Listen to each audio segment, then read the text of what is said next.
Good afternoon and welcome to Solent Sports News. It's 3:30, I'm Ben Hayward and these are your latest sporting headlines. New Southampton manager Nathan Jones held his first press conference this morning. The 49-year-old has arrived from Luton Town after replacing Ralph Hasenhüttl and is looking forward to his first game in charge away to Liverpool tomorrow. They have to get a feel for me as one as a human being and two as a manager. Now look, we'll be very organised. We'll be very organised going into the game tomorrow, so there'll be no difference in work. We're not going to ask them to be categorically different because I'd be a fool. You know what I mean? I'm not David Blaine in terms of having to transfer everything. What we'll do is we'll give them certain things that we expect to work hard, to do the basics right. After the press conference, we sent our reporter Evan Clem to get a feel at the club after the appointment.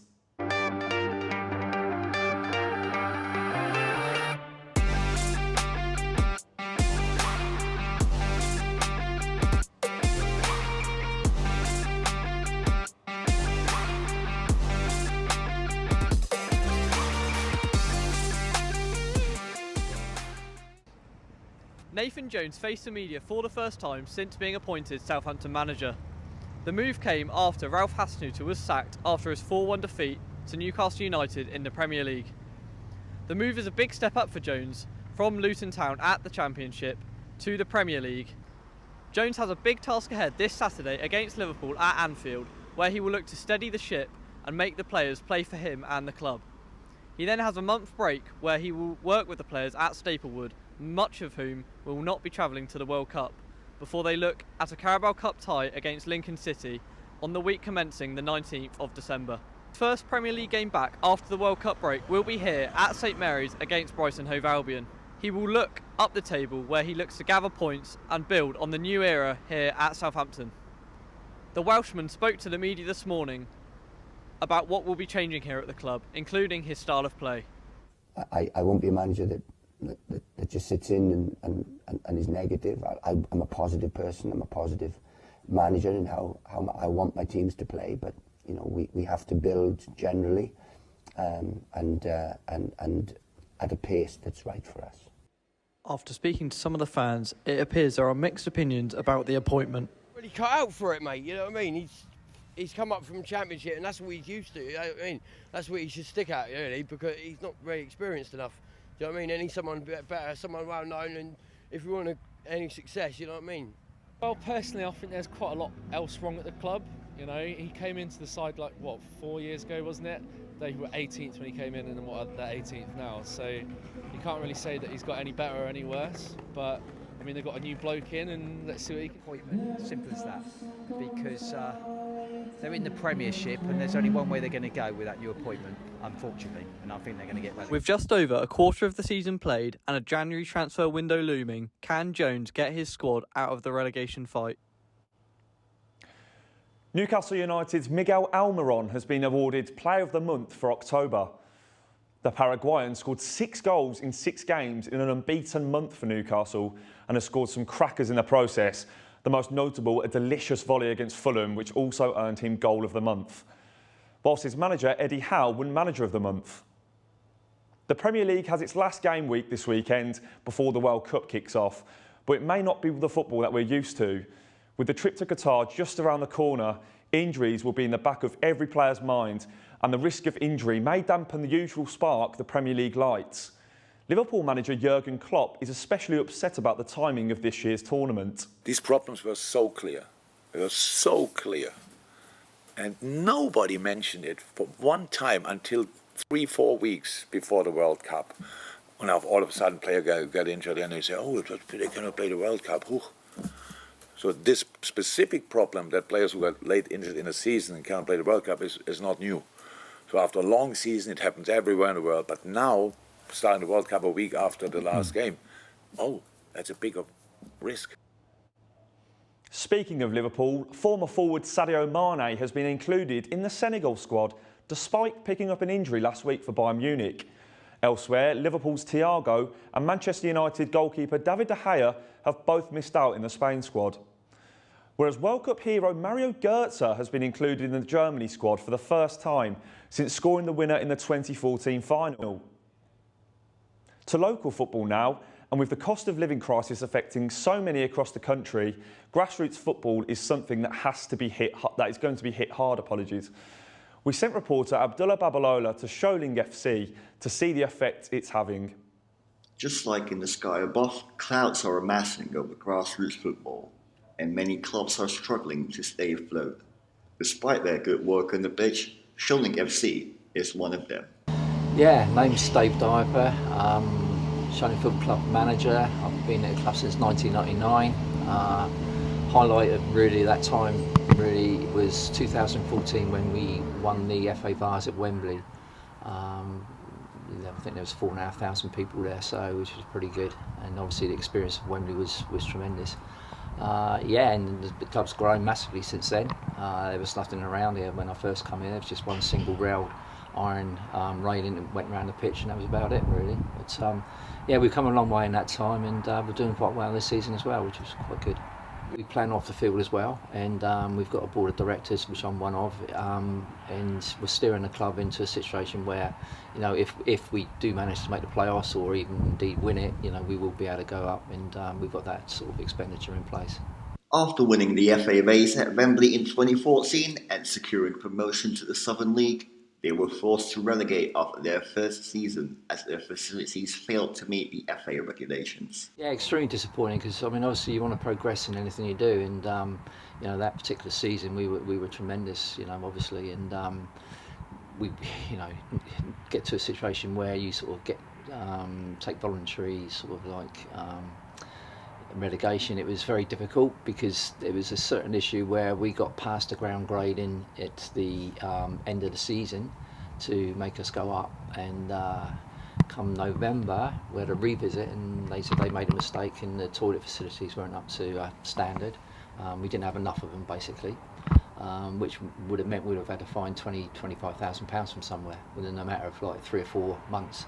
So obviously that wasn't reasonable to do, so we took voluntary relegation. Utility bills for the club have doubled this year, and they can barely afford to pay their own players. And while expenses go up because of the impact on fans themselves, income is going down in turn.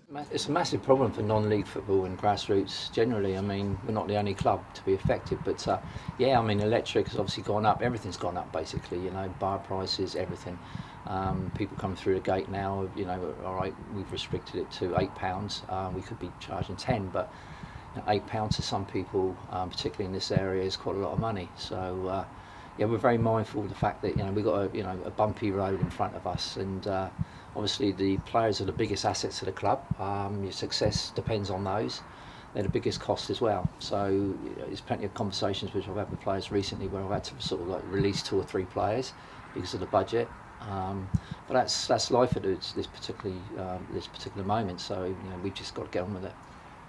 Not really, no. You just got to get on with it. Really, it's just like we depend heavily on secondary spending, people through the gates.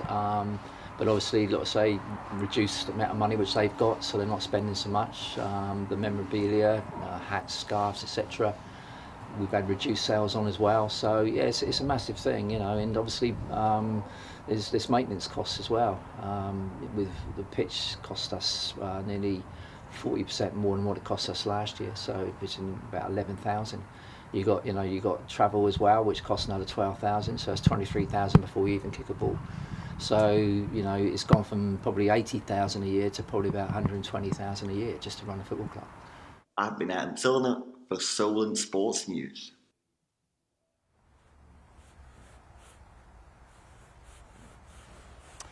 Hello everybody and welcome to the Imperial Home Stadium. I'm joined here by Dave Doppard, the manager and director of Solent FC. How you doing, Dave? Fine, yeah, very good.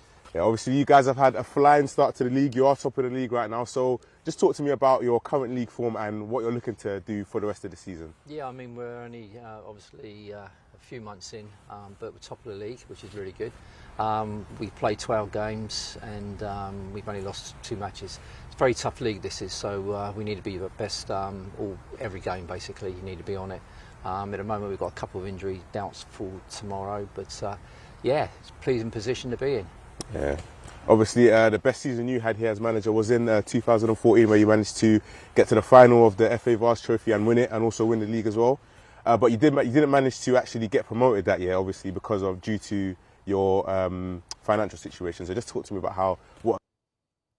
There was major disappointment. Obviously, we won the Bars, like you say, in 2014, and it's a real tough competition to win as well. So obviously we were ecstatic from that. But yeah, with the ground grading, although we passed the first visit and we got sort of promotion, it was a situation where, you know, they came back in November and they said they made a mistake.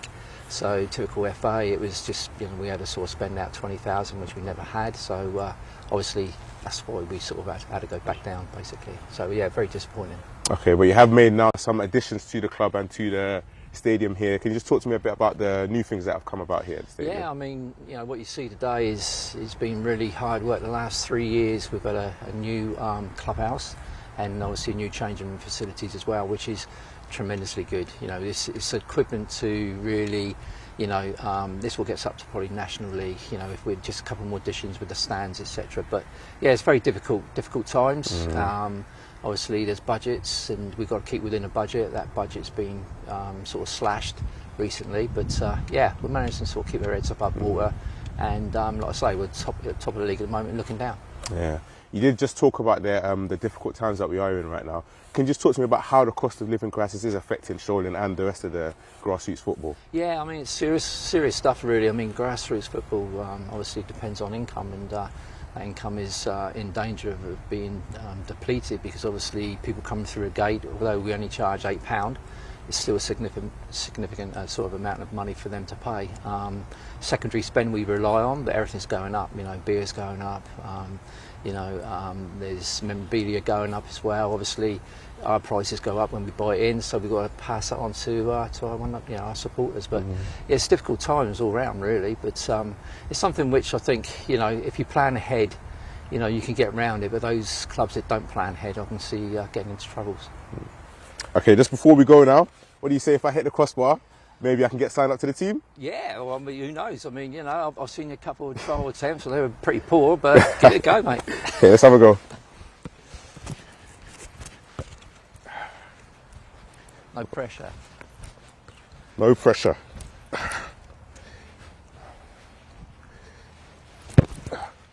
Oh, one far away. Close. Better luck next time. Back to you guys in the studio. Cheers, Abs. I thoroughly enjoyed that. On to cricket now. And rain could dampen the highly anticipated T20 World Cup final in Melbourne. England and Pakistan face a frustrating couple of days with rain forecasted on both the Sunday and on the reserve day on Monday. If a 10-over per side contest cannot be played, then the two sides will be declared joint winners. Sticking with the final, England bowler Mark Wood is struggling to be fit for Sunday's T20 World Cup game against Pakistan. Wood, who missed Thursday's semi-final win over India, is suffering with a right hip injury. The fast bowler has taken 9 wickets in 4 matches this tournament so far. Staying on the Southern Hemisphere, England women face New Zealand in the Rugby World Cup final. The Red Roses eyed their 3rd title, but face a New Zealand side chasing their 6th. The final will take place this Saturday at a sold-out Eden Park. The World Para Table Tennis Championships are currently taking place in Andalusia, Spain. Both Ross Wilson and Aaron McKibben are through to the semi-finals in the Class 8 men's singles, whilst Will Bailey, star of Strictly Come Dancing, won the Class 7 men's singles final to become a world champion for the 2nd time. And that's all from us today. Remember, you keep up with all-to-date states at headlines at www.solentjournalism.co.uk. Goodbye.